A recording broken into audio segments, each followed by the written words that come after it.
நேயர்கள் அனைவருக்கும் என் அன்பு கலந்த வணக்கம். சனிக்கிழமைகளில் மாலை நேரம் உறவுகள் என்ற பெரிய தலைப்பில் எனது கருத்துக்களை உங்களோடு பகிர்ந்து கொண்டு வருகின்றேன். இன்றைக்கு ஒரு வித்தியாசமான ஒரு பகிர்வு. அதுக்கு அடிப்படை காரணம், நல்லூர் சுவாமி ஞானப்பிரகாசர் அமலமரி தியாகிகள் சபையை சேர்ந்தவர். அவர் பிறந்து இந்த வருடம் 150வது ஆண்டுகள் முடிகின்றன.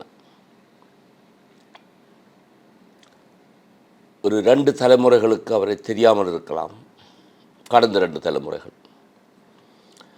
அவருடைய 100வது ஆண்டு விழாவை நான் இளம் வயதில் 33 வயது எனக்கு அப்பொழுது கொழும்பில் பெரிதாக கொண்டாடினோம், சிறப்பாக கொண்டாடினோம். தமிழ் பகுதிகள் எல்லா இடங்களிலும், திருவோணமலை, மட்டக்களப்பு, கல்முனை, மன்னார், வவுனியா, இறுதியாக யாழ்ப்பாணம் விழா எடுத்தோம். அந்த தருணத்தில் நான் ஞானப்பிரகாசியாருக்கு விழா எடுப்பதற்கு 2 காரணங்கள் இருந்தன. ஒன்று, இந்த நல்லூர் சுவாமி ஞானப்பிரகாசர் யார் என்று பலருக்கு தெரியாது. ஆகவே அவரை அறிமுகம் செய்ய வேண்டும். 2வது, அந்த நேரம் நான் கொழும்பில் இருந்த பொழுது, கொழும்பில் தமிழ் மக்கள் பெரும்பாலும் அடக்கி வாசித்தார்கள், அடக்கி வாசிக்க வைக்கப்பட்டார்கள். பெரும்பான்மை கலவிழாக்களை தவிர அல்லது ஏதாவது அரங்கேற்றங்கள் தவிர வேறு எதுவும் அங்கே நடப்பதில்லை. அந்த சமுதாயத்துக்கு ஒரு விழிப்புணர்வு கொடுக்க வேண்டும் என்பது 2வது காரணம்.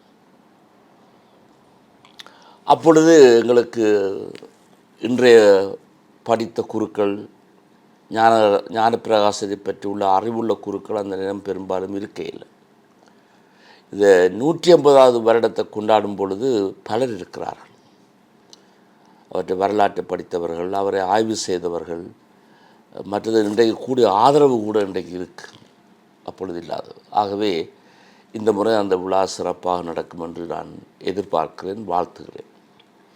யார் இந்த நல்லூர் சுவாமி ஞானப்பிரகாசர்? இவர் மானிப்பாயில் பிறந்தவர். ஒரு இந்து தகப்பனுக்கும் ஒரு கிறிஸ்தவ தாய்க்கும் பிறந்தவர். அதான் அவருடைய பின்னணி. ஆனால் 3 வயதாகும் பொழுது தாயும் பிள்ளையும் கத்தோலிக்க திருமறையை தழுவினார்கள்.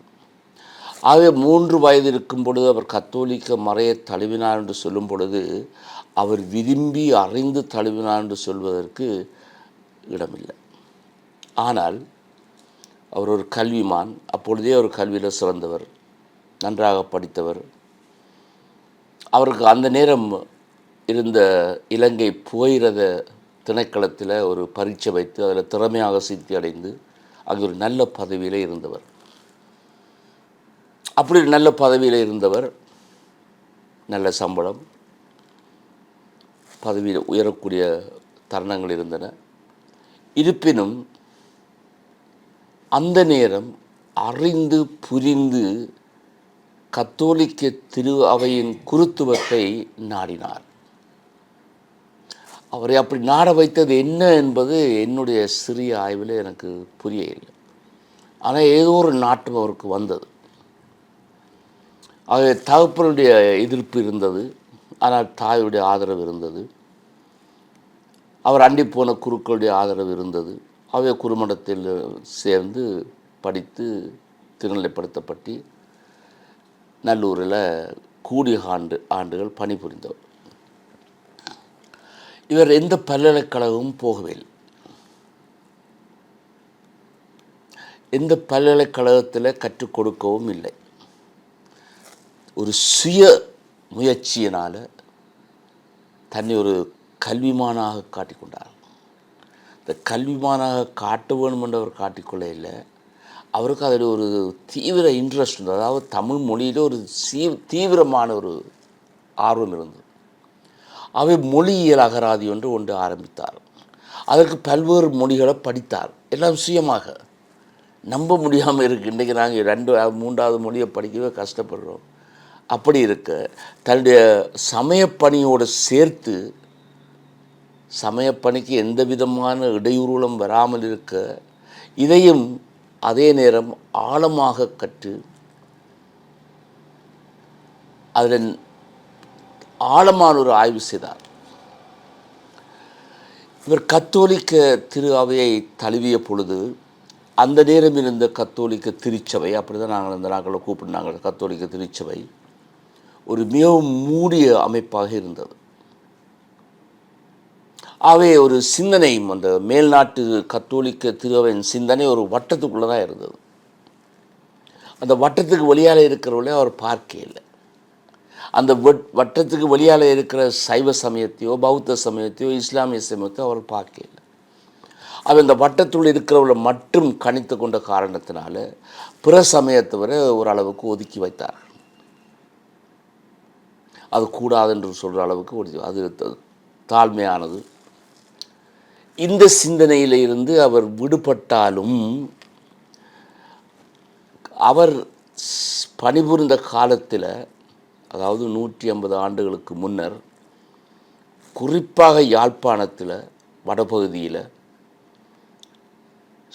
சாதி பிரச்சனை சொல்ல முடியாது, சாதி அடிமை வலுவாக இருந்தது. ஒரு இனத்தார் தங்களை மேலோங்கி வைத்து மற்ற எல்லாரையும் அடக்கி வைத்தார்கள். பொருளாதார ரீதியாக கல்வி ரீதியாக அவர்கள் அடக்கப்பட்டார்கள். அந்த நேரம் நல்லூர் சுவாமி ஞானப்பிரகாசர் இது தவறு, எல்லா மக்களும் சமன் என்ற ஒரு கொள்கையில் இருந்தார். அந்த நேரம் 150 ஆண்டுகளுக்கு முந்தி அதுவே ஒரு பெரிய புரட்சி. ஆகவே அவருக்கு சமய பற்றிருந்தது, சமய ஆர்வம் இருந்தது. அதேவேளை இந்த அடக்கப்பட்ட மக்களையும் பார்த்தார், ஒதுக்கப்பட்ட மக்களையும் பார்த்தார்.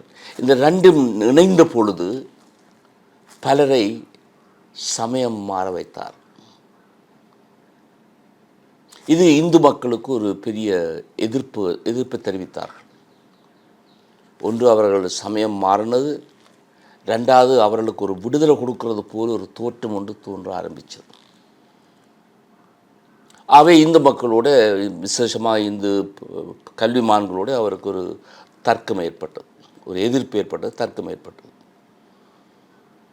அவர் மதம் மாற்றினாரே ஒழிய மனம் மாறுங்கள் என்று சொல்ல. அதேவேளை நெல்சன் மண்டேலா அண்மை காலத்தில் சொல்லியது போல அடக்குபவரும் அடக்கப்படுவோரும் விடுதலை பெறாதவர்கள் அடிமைகள் தான்.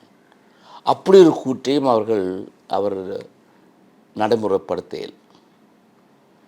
ஆனால் சைவ சமயத்தை பற்றி நன்றாக கற்றுக்கொண்டார்.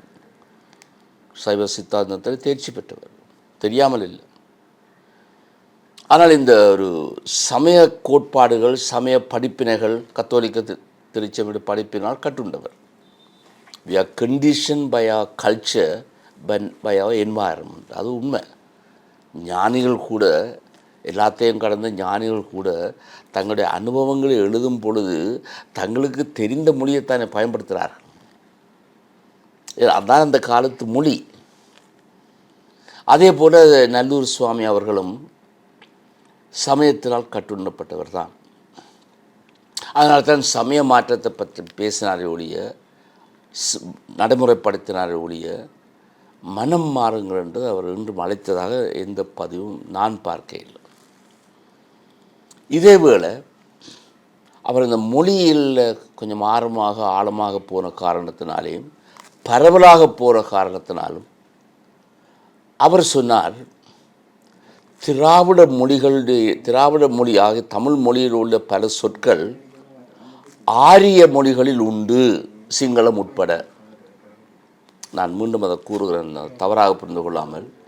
அதாவது தமிழ் மொழியில் உள்ள பல சொற்கள் சிங்கள மொழியிலும் ஆரிய மொழிகளிலும் உண்டு.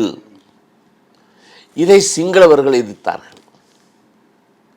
ஏன்னா சிங்களவர்கள் தாங்கள் ஆரியர்கள் என்ற ஒரு எண்ணத்தில் இன்றைக்கும் அப்படி தான் இருக்கிறார்கள். ஆகவே தாங்கள் உயர்ந்தவர்கள், தமிழ் திராவிடம் குறைந்தது என்ற ஒரு மனப்போக்கு இன்றைக்கும் இருக்கு. ஆனால் அப்பொழுது தீவிரமாக இருந்தது. அவை நல்லூர் சுவாமி ஞானப்பிரகாசர் அவர்களுக்கு ஒரு மும்மொழி போராட்டம், மும்முனை போராட்டம் ஒன்று இருந்தது. ஒன்று இங்கே சைவ மக்களோட போராட்டம், சமயத்தில் அவருக்கு ஒரு பெரிய போராட்டம், அதே போல் மொழி போராட்டம். இதனால் அவருடைய ஆய்வு பெரிதாக எடுத்துக்கொள்ளப்படவில்லை. இந்த நேரம் எனக்கு ஒரு நிகழ்வு ஞாபகம் வருகின்றது. நான் ஒரு இளம் வயதில் இருக்கிற பொழுது பச்சையப்பன் கல்லூரி, சென்னை பச்சையப்பன் கல்லூரியில் தமிழ் கற்றனான். அங்கு மொழியியல் படிப்பித்த ஒரு பேராசிரியர், நன்றாக மொழியியல் படித்தவர், ஒன்றும் எழுதையில் நன்றாக படித்தவர். ஒரு முறை நான் அவரிடம் இந்த நல்லூர் சுவாமி எழுதின இந்த லெக்சிக்கனா மொழியியல் அகராதியில் ஒரு பகுதியை கொண்டே அவரிடம் கொடுத்தார். அவர் படித்த பிறகு அடுத்த நாள் வந்து என்ன கேட்டார், இவர் எந்த பல்கலைக்கழகத்தில் படிப்பிக்கிறார், கல்வி கற்றுக் கொடுக்கிறார், பேராசிரியராக இருக்கிறார். நான் பதிலுக்கு சொன்னேன், சார், அவர் எந்த பல்கலைக்கழகமும் போகவும் இல்லை, எந்த பல்கலைக்கழகத்தில் கற்றுக் கொடுக்கவும் இல்லை. அவரால் நம்ப முடியவில்லை. அது எப்படி நடக்கும், இவர் எப்படி இவ்வளோ மொழிகளை கற்றார், எப்படி இப்படி கொத்த ஆய்வை அவரால் செய்ய முடிந்தது, அவருடைய ஆற்றல். வியந்து போனார், நம்ப முடியாமல் வியந்து போனார். இது முடிந்ததா என்று ஒரு கேள்வி கேட்டார். இந்த அகராதி முடிந்து விட்டதா? என்னுடைய பதில் இல்லை, அதற்கு முன் அவர் இறந்து விட்டார். ஆகவே அவர் ஆரம்பித்த அந்த ஒரு பெரிய பாரதூரமான ஒரு ஆழமான ஒரு ஆய்வு யாராலும் இன்று வரை தொடரப்பட இல்லை. ஏனென்று எனக்கு தெரியாது. அந்த ஆற்றல் இல்லாத காரணமா இல்லை அந்த இன்ட்ரெஸ்ட் இல்லாத காரணமா எனக்கு தெரியாது. ஒரு சிலர் முயற்சி செய்து போட்டு 60 சிலர் விட்டுட்டார். அது கடினமான ஒரு பணி. ஆனால் எந்த பல்கலைக்கழகம் அவருக்கு ஒரு கௌரவ பட்டம் கொடுக்க இல்லை. ஜெர்மன் நாட்டில் அவருடைய இந்த மொழியியல் ஆராய்ச்சியை படித்தவர்கள் அவரை கௌரவித்தார்கள். அன்றைக்கே அவருக்கு ஒரு போஸ்டர் முத்திரை ஒன்று வெளியிட்டார்கள்.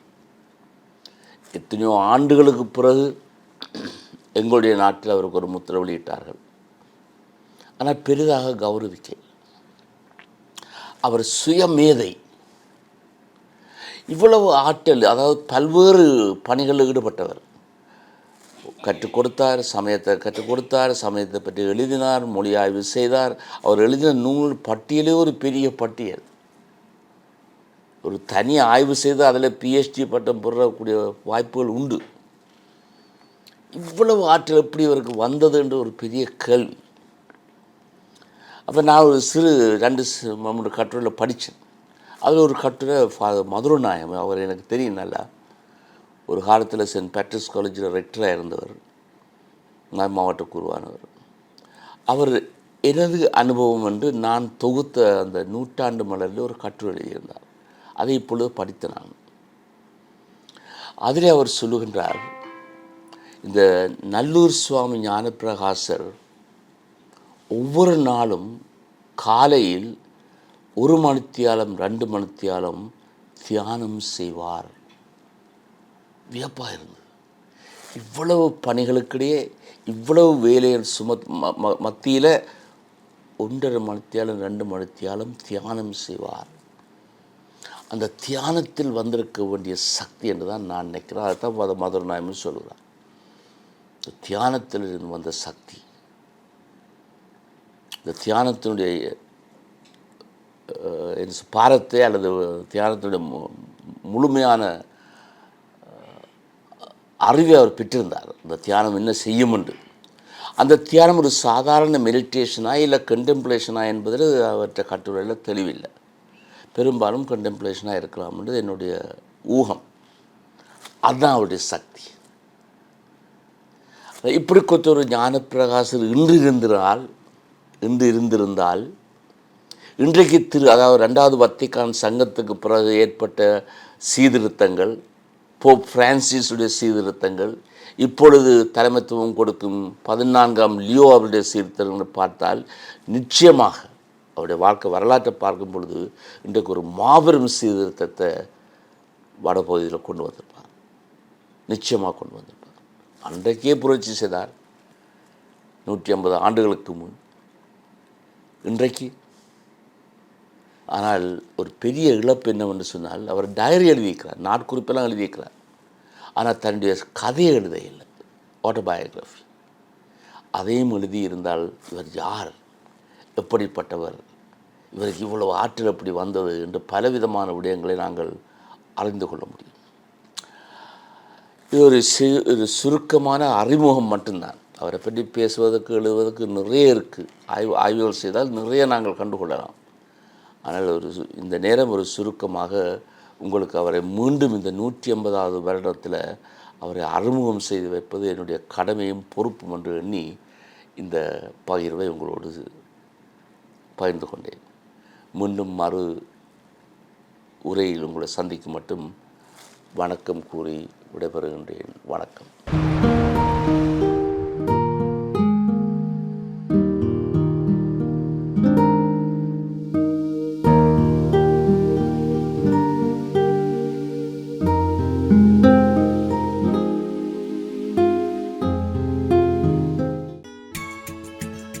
ஹோலி மேடையில் புத்தம்புது நிகழ்ச்சிகளை உடனுக்குடன் பார்த்து மகிழ எமது ஃபேஸ்புக் மற்றும் யூடியூப் பக்கத்தை லைக் செய்யுங்கள்.